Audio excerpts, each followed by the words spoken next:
Good evening, all of you. Beta, last time we discussed about menarche. It is the beginning of menstruation, first bleeding of in female. We can say menarche. Second is menstrual dysfunction.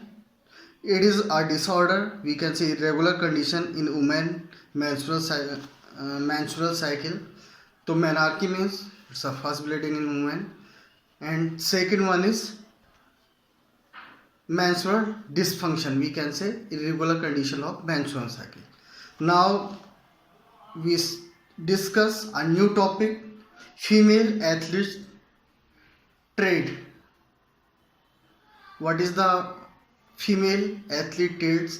means एक sports person में कौन सी condition या कौन सी situation होने के chance होते हैं यदि वो प्रॉपर डाइट या प्रॉपर हाइजीन या प्रॉपर क्लीननेस का ध्यान नहीं रखता है। ट्राइड का मतलब यहाँ 3 से है, ये 3 सिंड्रोम है। यदि इनमें से एक की भी कमी या एक में भी इरेगुलेशन आता है तो और 2 भी उससे इफेक्ट हो सकते हैं। इसलिए जो है इसे फीमेल एथलीट ट्रेट्स के नाम से जाना जाता है, इसे सिंड्रोम्स के नाम से भी जाना जाता है। ये 3 सिंड्रोम्स हैं या 3 सिम्टम्स हैं। तो it is the syndrome of female in which eating disorder, जो कौन से हैं, ईटिंग डिसऑर्डर हो गया, एमिनोरिया हो गया और osteoporosis are present and also known as traits. से ट्रेट्स के नाम से भी जाना जाता है। कौन से हैं? Eating disorder, amenorrhoea and eating disorder, amenorrhoea and osteoporosis. ठीक है ना। तो firstly we discuss about the female athlete trait is the symptoms of the 3 inter related condition. thus if an athlete is suffering from one element of trait, it likely that she is suffering from the another 2 component of trait as also। इसमें कहा गया यदि वो एक syndrome से यदि एक चीज से इफेक्टेड होता है तो और वो जो 2 हैं वो भी इंटर रिलेटेड है, वो भी 2 इफेक्ट होंगे। ठीक है ना। This condition is most common in cross country runner. ये जो है किसमें, क्रॉस कंट्री हो गई और जिम्नास्टिक हो गई और साइकिलिंग हो गई।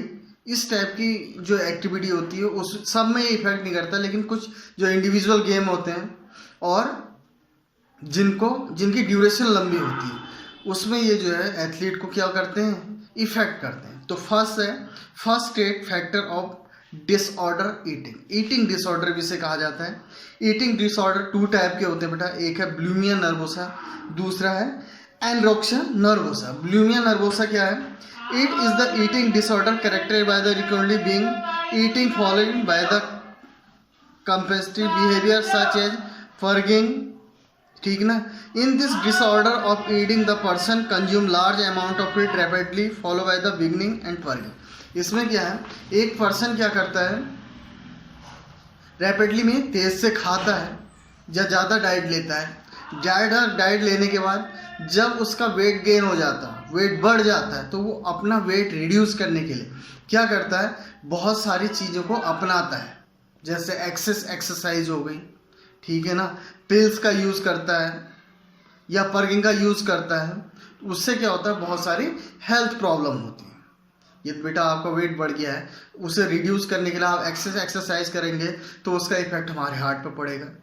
ठीक है ना। पिल्स यूज़ करोगे उससे क्या होगा, उससे भी हेल्थ प्रॉब्लम होगी। ठीक है ना। या फास्ट करोगे तो उससे भी प्रॉब्लम होगी। दूसरा है एनोरेक्सिया नर्वोसा। इसमें क्या है, इसमें एथलीट जो है वो ये सोच के नहीं खाता है कि मेरा वेट गेन ना हो जाए, ना हो जाए करके क्या करता है, अपनी डाइट को कट करता है, डाइट कम लेता है। जिससे क्या होता है, धीरे धीरे हमारी भूख क्या हो जाती है, डिले हो जाती है और जो हमारे बॉडी फंक्शन है वो प्रॉपर वर्क नहीं करते हैं। तो बुलिमिया में ज़्यादा खाता है वेट रिड्यूस करने के लिए, एक्सरसाइज करता है या पिल्स का यूज़ करता है। और एनोरेक्सिया नर्वोसा में क्या होता है कि जो एथलीट है वो खाता ही नहीं, बहुत कम डाइट लेता है और वर्किंग ज़्यादा करता है। यदि हम अपने हम अपने वर्किंग के अकॉर्डिंग हम अपनी डाइट नहीं लेंगे तो उसका इफेक्ट किस पर पड़ेगा, हमारे ऑर्गन्स पर पड़ेगा। ऑर्गन्स पर पड़ेगा तो बहुत सारी हेल्थ प्रॉब्लम क्रिएट हो सकती है। दूसरा है, सेकेंड ट्रेड फैक्टर है amenorrhoea. What is the amenorrhoea?